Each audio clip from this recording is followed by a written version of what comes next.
Occasion ఏదైనా location ఎక్కడైనా తెలుగువారి వేడుక అంటే ఆలివ్ మిఠాయి ఉండాల్సిందే.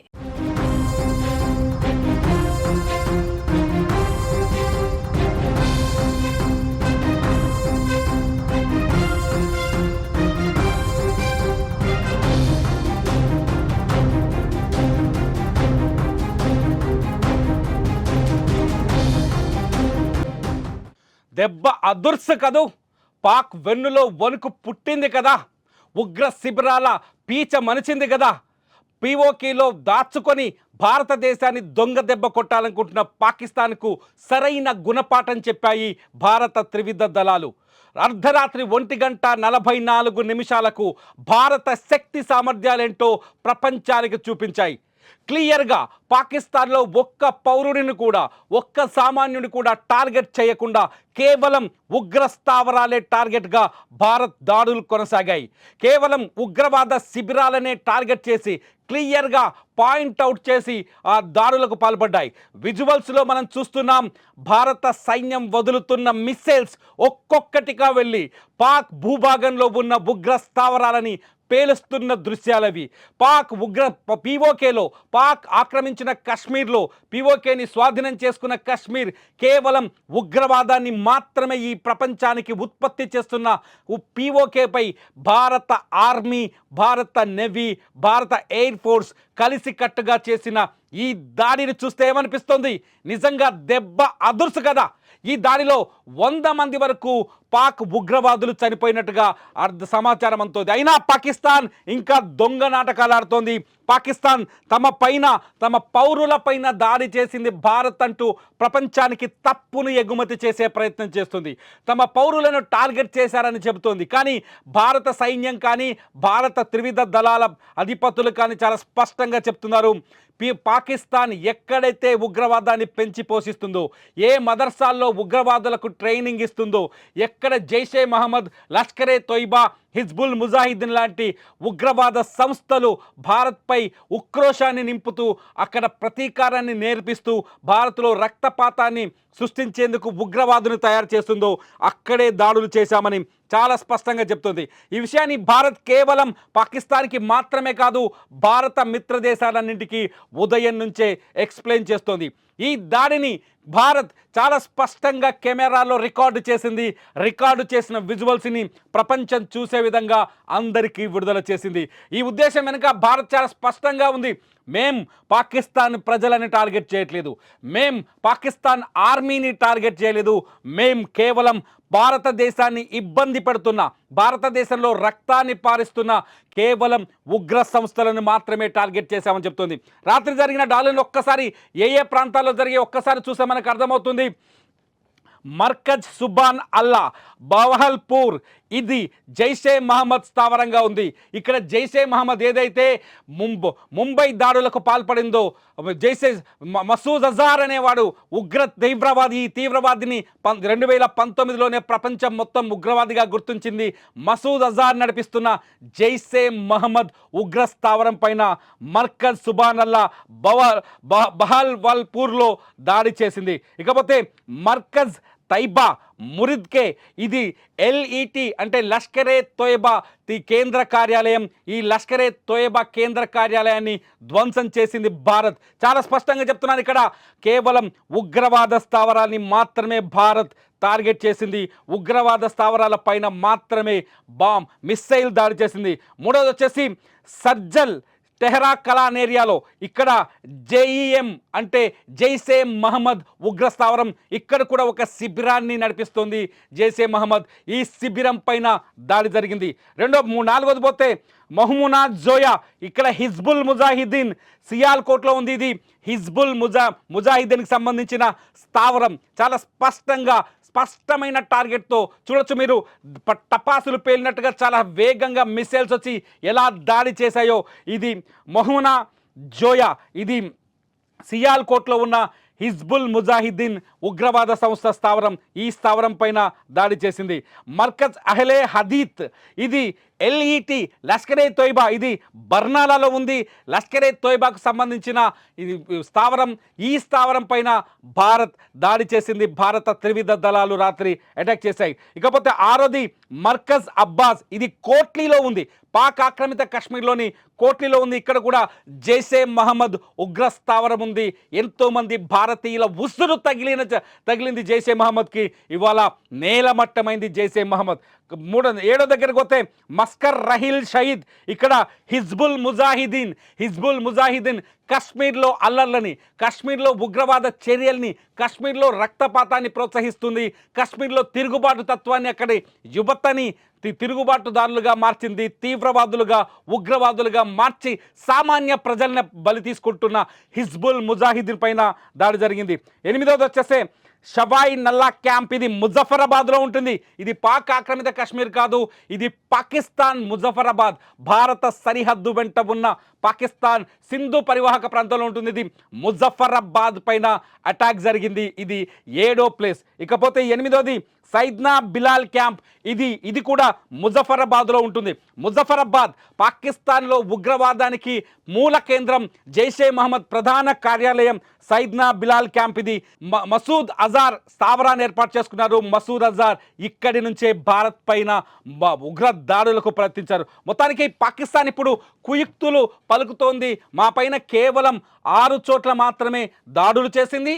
ఈ 6 చోట్ల కేవలం పౌరులు నివసించే ప్రాంతంలో దాడులు చేసింది, పౌరుల పైన దాడులు చేసిందని తప్పుడు ప్రచారాన్ని, తప్పుడు వార్తల్ని, తప్పుడు సమాచారాన్ని ప్రపంచానికి ఎగుమతి చేసే ప్రయత్నం మొదలుపెట్టింది పాకిస్తాన్. ఇక్కడ ఇంకో విషయాన్ని గుర్తుపట్టాలి. పాకిస్తాన్ మొదటి నుంచి యుద్ధానికి సిద్ధంగా ఉన్నాం, మిస్సైల్స్తో సిద్ధంగా ఉన్నాం, రాకెట్ లాంచర్లతో సిద్ధంగా ఉన్నాం, బార్డర్ వెంట సిద్ధంగా ఉన్నాం చెప్తూ వస్తుంది పాకిస్తాన్. కానీ ఏం చేసింది? భారత్ మిస్సైల్ అటాక్ చేస్తే అర్ధరాత్రి 1:44 భారత్ మిస్సైల్ అటాక్స్ గురి పెడితే పాకిస్తాన్ దాన్ని ఆపలేకపోయింది, అడ్డుకోలేకపోయింది. ఇప్పుడు అనిపించట్లేదా మీకు దెబ్బ అదుర్సు కాదు? దెబ్బ అదుర్స్ అనిపిస్తుందా లేదా? ఒక్కసారి పహల్గాం దాడిని గుర్తు చేసుకోండి.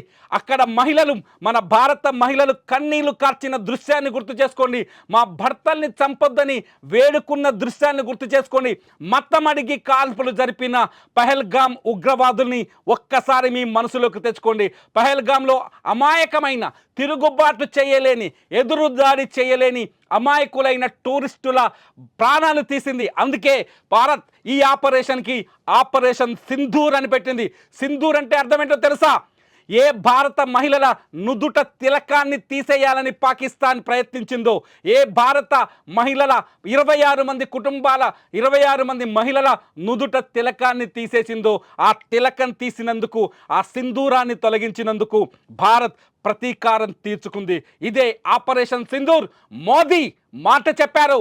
మోదీ పహల్గాం దాడి తర్వాత మాటిచ్చారు ఈ భారతదేశానికి.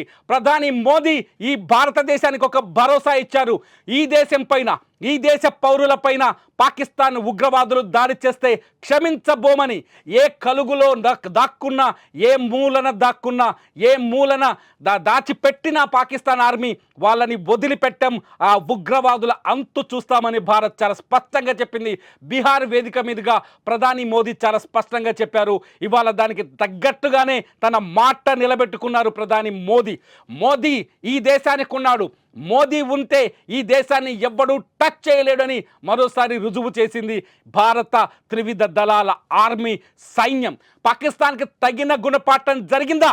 పాకిస్తాన్ ఉగ్రవాదుల్ని ప్రోత్సహిస్తుంటే, భారత్లో రక్తపాతాన్ని సృష్టించాలని ప్రయత్నిస్తుంటే, భారత్ పైన లేనిపోని ప్రేలాపనలు చేస్తుంటే, మా దగ్గర అణుబాంబులు ఉన్నాయని బెదిరిస్తుంటే ఈ సమాధానం సరిపోతుందా? ఈ సమాధానం సరిపోలేదా అనిపిస్తుంది. ఏదైతే పహల్గాం దాడిలో కన్నీళ్లు కార్చారో, పహల్గాం దాడి తర్వాత గుండె లవిసిపోయేలా ఏడ్చారో, పహల్గాం దాడి తర్వాత ఎన్ని కుటుంబాలు దుఃఖంలోకి వెళ్ళిపోయాయో ఒక్కసారి ఆ కుటుంబాలను గుర్తు చేసుకుంటే, పాకిస్తాన్కి ఒక్కసారైనా ఆ కుటుంబాలను గుర్తు చేసుకుంటే ప్రతి భారతీయుడికి గుండె రగిలిపోవట్లేదా? ప్రతి భారతీయుడు కోరుకున్నాడు పాకిస్తాన్కి తగిన గుణపాఠం చెప్పాలని.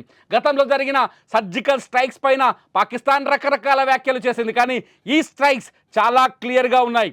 ఎన్ని రకాలుగా క్లియర్గా ఉన్నాయంటే, ఒకటి, కేవలం ఉగ్ర శిబిరాలను మాత్రమే టార్గెట్ చేశారు. పాకిస్తాన్ నుంచి ఇప్పుడు విడుదలైన దృశ్యాలు కావచ్చు, పాకిస్తాన్ చూపిస్తున్న విజువల్స్ కావచ్చు, ఇవన్నీ కేవలం ఉగ్ర శిబిరాలు మాత్రమే. అక్కడ ఉగ్రవాదుల్ని ఏర్పాటు చేసి చాలా స్పష్టంగా మొదటి నుంచి మనం చెప్తున్నాం, భారత సరిహద్దు చుట్టూ 42 చోట్ల పాకిస్తాన్ ఉగ్ర శిబిరాలను ఏర్పాటు చేసింది. 42 చోట్ల లాంచ్ ప్యాడ్స్ని ఉగ్రవాదుల కోసం తయారు చేసింది. ఈ ఉగ్రవాదులకి పాకిస్తాన్ ఆర్మీ ఆర్థిక సహాయం చేస్తోంది. చూడండి, ఒక్కసారిగా ఏ ఉగ్రవాద మూకలు, ఏ ఉగ్రవాద సంస్థలు భారత్ని టార్గెట్ చేశాయో వాళ్ళని మాత్రమే భారత సైన్యం ఇవాళ టార్గెట్ చేసింది, వాళ్ళని మాత్రమే చంపింది. ఒక్క పాకిస్తాన్ సివిలియన్ జోలికి వెళ్ళలేదు, ఒక్క పాకిస్తాన్ పౌరుడికి నష్టం కలిగించాలని చూడలేదు.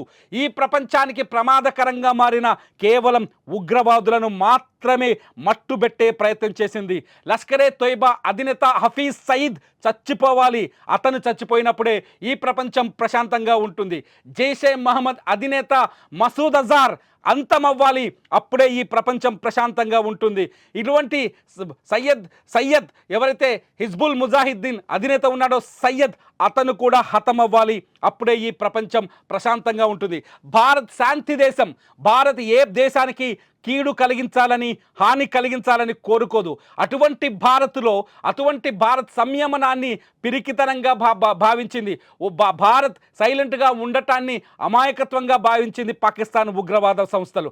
అటువంటి ఉగ్రవాద సంస్థలకు ఇవాళ సరైన గుణపాఠం చెప్పింది.